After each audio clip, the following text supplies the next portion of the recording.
Hello दोस्तों, स्वागत है आपका नए सेशन में। आज से हम जीव विज्ञान बायोलॉजी शुरू कर रहे हैं।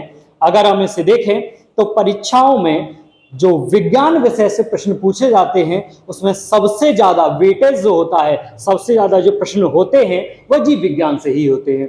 और हम जीव विज्ञान की विषय वस्तु को समझें तो हमारे सामने जब कोई भी पाठ्यक्रम आता है, किसी भी परीक्षा का, किसी भी प्रतियोगी परीक्षा का, तो हमें लिखा होता है सामान्य जानकारी जीव विज्ञान के विषय में। सामान्य जानकारी जीव विज्ञान के विषय का मतलब है 9वीं तथा 10वीं कक्षा की एनसीईआरटी का संपूर्ण ज्ञान। हम अगर समझें तो हम जब 9वीं और 10वीं की परीक्षाएं देते हैं तो वहां एक क्वेश्चन की गलत होने की गुंजाइश छूट जाती है तो दिक्कत नहीं होती है। किंतु जब प्रतियोगी परीक्षाओं में बैठते हैं तो जहां प्रश्न ही एक दो आते हैं साइंस से या विज्ञान से, जो भी पूछे जाए, अगर एक दो गलत भी होते हैं तो हम बहुत पीछे पिछड़ जाते हैं उन चीजों में जब मेरिट बनती है और सिलेक्शन की प्रोसेस में। तो जीव विज्ञान को बहुत महत्वपूर्ण है परीक्षा के मुताबिक, और इसे समझना थोड़ा सा कठिन लगता है, मगर हमारा प्रयास रहेगा आपको अंतर्मन में इस प्रकार से स्थापित कर देना विज्ञान को, जीव विज्ञान को, कि आपको कोई भी प्रश्न वहां बनाने में दिक्कत न हो। हम शुरू करते हैं। आज इंट्रोडक्टरी क्लास है, बायोलॉजी की इंट्रोडक्शन है, परिचय है। तो जीव विज्ञान क्या है, जीव विज्ञान की शाखाएं क्या हैं, उनके जनक क्या हैं, तथा जीव विज्ञान से जुड़ी हुई जो अलग अलग विषय हैं, अलग अलग टॉपिक्स हैं, उन शाखाओं को क्या कहते हैं, उनके जनक कौन हैं, तथा उन शाखाओं में किन विषयों का अध्ययन किया जाता है, उन शाखाओं में किन टॉपिक्स का अध्ययन किया जाता है, इस सेशन में हम उसको देख रहे होंगे। तो सबसे पहले जीव विज्ञान, बायोलॉजी। बायोलॉजी का मतलब क्या है? Bio plus locks. बायो का मतलब जीव, लॉक्स का मतलब अध्ययन। जीव का अध्ययन या जीव के जीवन का अध्ययन बायोलॉजी कहलाता है। अगर हम देखें तो जीव विज्ञान जो शब्द है सबसे पहले प्रयोग किया लेमार्क, जो कि फ्रांस के वैज्ञानिक थे, तथा दूसरा ट्रेवेनियस, अगर देखें तो जर्मनी के साइंटिस्ट थे। तो दोनों ने, ट्रेवेरेनस ने इस नाम का प्रयोग किया। जीव विज्ञान के पिता की बात करें तो जीव विज्ञान के जो पिता माने जाते हैं वह माने जाते हैं एरिस्टोटल, अरस्तु। जीव विज्ञान को अगर हम देखें, बायोलॉजी को दो शाखाओं में मुख्यतः विभाजित किया गया। पहला जंतु विज्ञान, दूसरा वनस्पति विज्ञान। जंतु विज्ञान यानी जूलॉजी और वनस्पति विज्ञान यानी कि बॉटनी। जूलॉजी के फादर की बात करें तो जूलॉजी के फादर भी वही हैं जो बायोलॉजी के फादर है, अरस्तु। दूसरा वनस्पति विज्ञान, वनस्पति यानी कि पेड़ पौधे, बॉटनी, पेड़ पौधों का अध्ययन, इसके फादर है थियोफ्रेस्टस। कौन है? थियोफ्रेस्टस। तो मुख्यतः अगर हम समझें तो सबसे पहले हम समझते हैं जीव विज्ञान को, बायोलॉजी। बायोलॉजी को क्या कहेंगे? बायो प्लस लॉक्स, जीव का अध्ययन, जीव के जीवन का अध्ययन क्या कहलाता है? बायोलॉजी। इस नाम का सबसे पहले प्रयोग जो किया गया वह किया गया लेमार्क तथा ट्रेवेरेनस ने। ठीक है। अगर हम देखें तो जीव विज्ञान के जनक, तो अभी बताया आपको जीव विज्ञान के जनक कौन है? एरिस्टोटल यानी कि अरस्तु। अरस्तु को अगर हम देखें तो दुनिया का पहला वैज्ञानिक माना जाता है उन्हें। ठीक है। और अरस्तु की अगर हम देखें तो एक बहुत लंबी परंपरा है। हमने देखा होगा पश्चिम में दार्शनिक हुए और सबसे बेहतरीन दार्शनिकों में एक नाम आता है सुकरात का, सोक्रेटिस। सोक्रेटिस के शिष्य, उनके चेले हुए, जिसका नाम था प्लेटो, जिसे अफलातून भी कहा जाता है, प्लेटो। उसके बाद आते हैं प्लेटो के शिष्य हुए अरस्तु, एरिस्टोटल, और एरिस्टोटल अरस्तु के शिष्य हुए अलेक्जेंडर, सिकंदर जिन्हें कहा जाता है। आपने सुना होगा आधी दुनिया को जीतने वाला सिकंदर। तो वो जो सिकंदर था वो अरस्तु का शिष्य था। तो अरस्तु को अगर देखें तो वह जीव विज्ञान के पिता माने जाते हैं। जीव विज्ञान के जनक कौन है? अरस्तु। जीव विज्ञान को दो शाखाओं में बांटा जाता है, जंतु विज्ञान तथा वनस्पति विज्ञान। जंतु विज्ञान क्या है? जूलॉजी, जंतु विज्ञान यानी कि जीव तथा जीवों की प्रजातियों का अध्ययन। जीव कैसे हैं, जीव का जीवन कैसा है, उसकी प्रजातियां कैसी, और प्रजातियों में वह कैसे कार्य करते हैं, कैसे उनका जीवन यापन होता है, इस चीज को अध्ययन करते हैं हम जूलॉजी के तहत। अच्छा, इसके फादर कौन है? तो आप बताएंगे जूलॉजी के फादर भी अरस्तु हैं। कौन है? अरस्तु। दूसरा वनस्पति विज्ञान, बॉटनी। अगर हम वनस्पति विज्ञान की बात करें तो वनस्पति विज्ञान में अध्ययन किया जाता है पेड़ पौधों का। किसका अध्ययन किया जाता है? पेड़ पौधे। पेड़ पौधे किस तरह से अपने जीवन का निर्वाह करते हैं, पेड़ पौधों की संरचनाएं क्या हैं, कैसे उनमें ऊतकों का ट्रांसफॉर्मेशन है, कैसे उसमें जल तथा ग्लूकोज जो सूर्य की प्रकाश संश्लेषण की प्रक्रिया से बनता है, कैसे वह सूर्य में वह पेड़ में चक्कर लगा रहा है, कैसे उनका संपोषण हो रहा है। तो पेड़ पौधों के अध्ययन को हम क्या कहते हैं? वनस्पति विज्ञान। क्या कहते हैं? वनस्पति विज्ञान, बॉटनी। इसके अगर फादर की, जनक की बात की जाए तो इसके फादर हैं थियोफ्रेस्टस। कौन है? थियोफ्रेस्टस। तो आया समझ में? अब हम समझते हैं कुछ जीव विज्ञान की शाखाओं को तथा उनके जनक को। तो हमने मुख्यतः जनक शुरुआत में देखे, जीव विज्ञान के जनक अरस्तु, जंतु विज्ञान के जनक अरस्तु तथा वनस्पति विज्ञान के फादर थियोफ्रेस्टस। अब कुछ और देखते हैं, जैसे वर्गीकी, टेक्सोनोमी कहते हैं इसे। क्या कहते हैं? टेक्सोनोमी। वर्गीकी का मतलब है हम जीवों का तथा पेड़ पौधों का क्लासिफिकेशन करते हैं। क्या करते हैं? क्लासिफिकेशन। सबसे पहले अगर क्लासिफिकेशन की बात की जाए तो दो लोगों ने की। शुरुआत में दो लोगों का बड़ा प्रयास दिखाई देता है, जिसमें सबसे पहले व्यक्ति थे कैरोलस लीनियस। कौन थे? Carolus Linnaeus. आगे के सेशन में हम कैरोलस लीनियस को समझेंगे कि इन्होंने क्या किया। तो इन्होंने क्या किया, अगर हम देखें तो इन्होंने दो चीजों को लिया, वंश को और जाति को। किसी भी जीव को दर्शाने के लिए इन्होंने वंश और जाति का प्रयोग किया। कहीं कहीं पर अगर और बढ़ाकर देखें तो वंश, जाति तथा वैज्ञानिक का नाम। तो पहला अगर हम अपनी बात करें तो हम मानव, आधुनिक मानव। इसका अगर हम देखें बायोलॉजिकल नेम क्या है तो होमो सेपियंस। होमो क्या है? हमारा वंश, जेनर।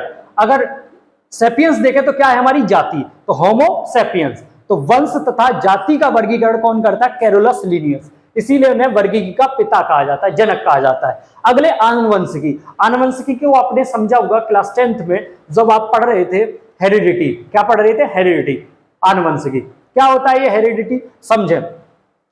ग्रेगर जॉन मेंडल ने आनुवंशिकी का अध्ययन करने के लिए मटर के पौधे का प्रयोग किया था। किसका पौधा? मटर का पौधा। उसमें वह लक्षणों को क्या कर रहे हैं? अध्ययन कर रहे हैं। तो आनुवंशिकी के फादर कौन माने जाते हैं? Gregor John Mendel. पढ़ा होगा आपने। अगला जीवाश्मिकी। जीवाश्मिकी क्या है? जो जीव होते हैं उनके जीवाश्म। जैसे आप समझे डायनासोर। डायनासोर वर्तमान में मौजूद नहीं है, मगर उसके जो अवशेष हैं, ऑस्ट्रिच यानी कि शुतुरमुर्ग, अब उसके अवशेष जो मिलेंगे उनको जो अध्ययन किया जाता है तो उसे क्या कहते हैं? जीवाश्मिकी। जीवाश्मों का अध्ययन। इसके जनक कौन है? Leonardo da Vinci. दुनिया का एक बेहतरीन व्यक्ति जो कई विषयों का जानकार रहा, वह फादर माना जाता है जीवाश्मिकी का, लियोनार्डो दा विंची। अगला जीवाणु विज्ञान, यानी कि बैक्टीरिया का जो अध्ययन किया जाता है वो जीवाणु विज्ञान कहलाता है। इसके जनक कौन है? Antony von Leeuwenhoek. Antony von Leeuwenhoek. प्रतिरक्षा विज्ञान। प्रतिरक्षा विज्ञान का मतलब है, आपने अभी देखा कोरोना वायरस एक बहुत बड़ी बीमारी आई, तो उसके लिए हमारे पास एक चीज थी, वैक्सीन। तो वैक्सीन क्या है? एक टीका। क्या है? एक टीका। दुनिया का पहला टीका किसका बना था? बताएंगे चेचक का टीका बना, जो कि प्रतिरक्षा विज्ञान में सबसे बड़ा कारगर साबित हुआ। तो सबसे पहला टीका चेचक का टीका किसने दिया? एडवर्ड जेनर ने। किसने दिया? एडवर्ड जेनर ने, जिन्हें फादर माना जाता है प्रतिरक्षा विज्ञान का। किसका फादर? प्रतिरक्षा विज्ञान का एडवर्ड जेनर, जो कि चेचक के टीके के क्या है? जनक हैं। कोशिका विज्ञान, साइटोलॉजी। कोशिका की जो खोज की, सबसे पहले अगर देखें तो कोशिका की खोज, मृत कोशिका की खोज कौन कर रहा है? Robert Hooke. उनको ही हम कोशिका का जनक कहते हैं। सेल, जो कोशिका थी सेल, उसकी खोज कौन कर रहा? मगर डेड सेल की खोज की किसने? रॉबर्ट हुक ने। उन्हीं को फादर माना जाता है कोशिका विज्ञान का, साइटोलॉजी का फादर, रॉबर्ट हुक। अगला चिकित्सा शास्त्र। चिकित्सा शास्त्र के फादर जो माने जाते हैं वो माने जाते हैं हिप्पोक्रेट्स। क्या माने जाते हैं? हिप्पोक्रेट्स। अगला भारतीय पारिस्थितिकी, इंडियन इकोलॉजी। आज अगर हम देखें तो जब बात हो रही है सतत विकास की, जब पैरामीटर्स यह कहते हैं कि मानव ने एक ग्रह को बर्बाद करने के 10 में से 9 मानक पूरे कर दिए हैं, मानव ने एक ग्रह को बर्बाद करने के, यानी पृथ्वी को बर्बाद करने के 10 में से 9 मानक पूरे कर दिए हैं, तब एक बात उठती है सामने, सस्टेनेबल डेवलपमेंट, सतत विकास की। ऐसा विकास जो आज की पीढ़ी के लिए आवश्यक हो और भविष्य की पीढ़ियों को उनके लिए संसाधनों को सुरक्षित करे, पर्यावरण को सुरक्षित करे। ऐसे विकास की जब मांग उठती है तो हमारे दिमाग में आता है पर्यावरण पारिस्थितिकी, एनवायरमेंट इकोलॉजी। और एनवायरमेंट इकोलॉजी की बात करें तो भारत में भारतीय पारिस्थितिकी को एक नया आयाम देना, उस विषय को प्रतिष्ठित बनाने का कार्य करते हैं रामदेव मिश्रा। तो भारतीय पारिस्थितिकी के जनक कौन है? रामदेव मिश्रा। उम्मीद है यह शाखाएं तथा उनके जनक समझ में आए होंगे। कई सारे फैक्ट मैंने ऐसे हैं जो यहाँ लिखे नहीं है मगर उपयोगी थे, मैंने साथ में बताए हैं। अब समझते हैं जीव विज्ञान की शाखाओं को और वह किससे जुड़ी हुई है, इस बात को हम समझेंगे। सबसे पहले आनुवंशिकी, अभी बताया था आनुवंशिक लक्षण। एक पीढ़ी से दूसरी पीढ़ी में अगर हम देखें, इंसान का बच्चा इंसान होता है, कुत्ते का बच्चा कुत्ता होता है, ठीक है, गाय का बच्चा बछड़ा होता है। कभी देखा है कि गाय का बच्चा और भैंस का बच्चा बदल जाए? नहीं होता ना। क्यों नहीं होता? आनुवंशिक लक्षणों के कारण। क्यों नहीं होता? आनुवंशिक लक्षणों के कारण। और आनुवंशिक लक्षणों का अध्ययन हम किसमें करते हैं? आनुवंशिकी में। तो आनुवंशिकी का अगर हम देखें तो आनुवंशिकी का किससे जुड़ाव है? आनुवंशिक लक्षणों से। एक पीढ़ी से दूसरी पीढ़ी में आनुवंशिक लक्षणों का जो अध्ययन किया जाता है, जिसमें डीएनए फिंगरप्रिंटिंग समझते हैं, वो क्या है? आनुवंशिकी। अगला है जीवाश्मिकी। जीवाश्मिकी क्या है? जीवाश्मिकी है जीवों के जीवाश्म का अध्ययन, यानी कि जो जीव हैं, अभी हम पढ़ा रहे थे जीवाश्मिकी को, लियोनार्डो डी विंची जिसके फादर हैं, उसको हम समझें तो आनुवंशिकी, जीवों के जीवाश्म का अध्ययन क्या कहलाता है? तो आप बताएंगे जीवाश्मिकी, यानी जीवों के जो जीवाश्म है, मृत हो गए, डायनासोर के भी बता रहे थे हम, ऑस्ट्रिच यानी कि शुतुरमुर्ग की बता रहे थे, ऐसे कई सारे जीव हैं जो विलुप्त प्राय हैं, उनके जो जीवाश्म मिलते हैं, फॉसिल मिलते हैं, उनका अध्ययन हम जीवाश्मिकी के तहत करते हैं। अगला है क्रायोजेनिक्स।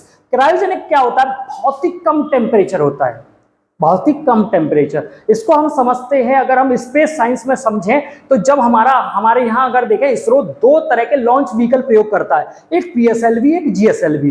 पीएसएलवी क्या? पोलर सैटेलाइट लॉन्च व्हीकल, ठीक है। जीएसएलवी क्या? जियो सिंक्रोनाइज सैटेलाइट लॉन्च व्हीकल। तो अगर देखें जीएसएलवी में जो इंजन यूज होता है वो सामान्यतः क्रायोजेनिक यूज होता है, उसमें हम वाटर का प्रयोग करते हैं। वाटर को यानी H2O को बहुत ही कम टेम्परेचर, माइनस में जब टेम्परेचर ले जाकर उसको ब्रेक करते हैं, तो जो इंजन है उस कम टेम्परेचर पर चल रहा है, उसे क्या बोलते हैं? Cryogenic engine. उसी प्रकार क्रायोजेनिक्स जो है वो बहुत ही कम तापमान का किसी जीव पर प्रभाव, किसी जीव को अगर कम टेम्परेचर में रखा जाए तो उस पर क्या प्रभाव पड़ेगा, क्रायोजेनिक्स कहलाता है। समझें इस बात को। गिलहरी है, सामान्यतः एक ऐसे टेम्परेचर में रहती है जहां रूम टेम्परेचर की बात की जाए 24, 25 या 30, 35, 40 तक रह सकती है। अब उसी को अगर हम -40 में ले जाएं तो क्या प्रभाव पड़ेगा उस पर? ये क्या कहलाएगा? क्रायोजेनिक्स। तो जीव के शरीर पर ताप के प्रभाव का जो अध्ययन किया जाता है क्रायोजेनिक्स कहलाता है। अगला है एपिकल। इनसे बड़ा क्वेश्चन पूछे जाते हैं, ये मिलान में बड़ा आता है कि मैच करिए या इनमें से कौन सा गलत है, कौन सा सही है, ये आता है। तो एपीकल्चर जुड़ा हुआ है बी से, मधुमक्खी पालन, बी, ठीक है। शहद होता है ना, शहद निकालते मधुमक्खी से। तो एपीकल्चर क्या है? मधुमक्खी पालन। पिसीकल्चर क्या है बेटा? मत्स्य पालन। क्या है? मत्स्य यानी कि मछली पालन। विटीकल्चर अंगूर की खेती। क्या है? विटीकल्चर क्या है? अंगूर की खेती। आपने सुना होगा हॉर्टिकल्चर, बागवानी क्षेत्र। क्या है? बागवानी, ठीक है। माइकोलॉजी, कवकों का अध्ययन। क्या है? माइकोलॉजी, कवक जो होते हैं, फफूंदी जैसे सामान्यतः समझ लेते हैं हम, वो होते हैं कवक। फफूंदी आती है ना रोटियों पे और ब्रेड पे, लंबे समय तक रखें, ऑयली पदार्थ जितने भी होते हैं उन पर क्या आती है? फफूंद आती है, फंगस आती है। उनका जब हम अध्ययन करते हैं उसे क्या कहते हैं? कवक विज्ञान, माइकोलॉजी। अगला हर्पेटोलॉजी, सरीसृपों का अध्ययन। रेंगने वाले सांप है, छिपकली है, तो इन जीवों का जब हम अध्ययन करते हैं तो उसे क्या कहते हैं? हर्पेटोलॉजी, सरीसृपों का अध्ययन। पैथोलॉजी, बहुत सुना होगा आपने, खून की जांच के लिए पैथोलॉजी, ये पैथोलॉजी, वो पैथोलॉजी, है ना। तो जो पैथोलॉजी है वो क्या होता है? रोगों के लक्षण का अध्ययन। रोग जो हैं उनका अध्ययन, रोग कौन सा रोग है, उनके लक्षण कैसे हैं, तो रोगों के लक्षणों का अध्ययन क्या कहलाता है? पैथोलॉजी। उम्मीद है आपके यह समझ में आया होगा। तो हम अगर देखें तो हमने जीव विज्ञान को समझा, उनके जनक को समझा, उसकी शाखाओं को समझा, अन्य शाखाओं तथा उनके जनक तथा जीव विज्ञान की शाखा और उनके जुड़ावों को समझा। आप स्क्रीनशॉट ले सकते हैं। उम्मीद है यह सेशन आपको अच्छा लगा होगा। अगर हमारा कंटेंट, हमारी मेहनत अच्छी लग रही है तो हमारी वीडियोस को लाइक करें, सब्सक्राइब करें, शेयर करें। मिलते हैं नेक्स्ट सेशन में। नमस्कार।